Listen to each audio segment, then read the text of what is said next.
অনেক দিন আগেই মেরির বাবা আমাকে গাজরের হালুয়া খাওয়ার নেমন্তন্ন করেছিল, কিন্তু আমার তো আর যাওয়াই হচ্ছিল না। তাই গতকাল মেরি দিদি আমাকে ফোন করে বলে আজকে নাকি আমাকে তাদের বাড়ি যেতেই হবে।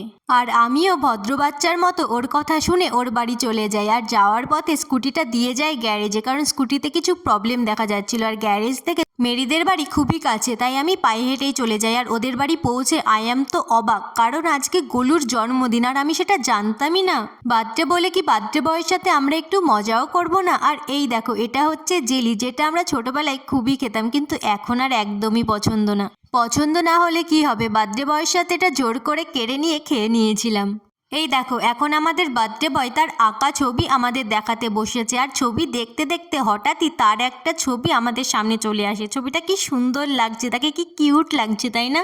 এতদূর পর্যন্ত তো সবই ঠিক ছিল, কিন্তু মেরি যখন আমাকে খেতে দেয় তখন তো আমি বুঝতেই পারছিলাম না যে আজকে জন্মদিনটা আসলে কার, আমার নাকি গোলুর।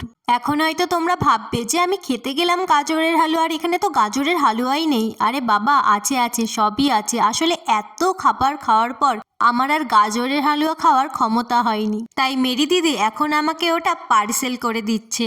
তো আজকে এতটাই, দেখা হচ্ছে তোমাদের সাথে অন্য কোনো ভিডিওতে। আর হ্যাঁ, গোলুকে তোমরা সবাই একটু আশীর্বাদ করে দিও যেন ও দুষ্টুমিটা একটু কম করে।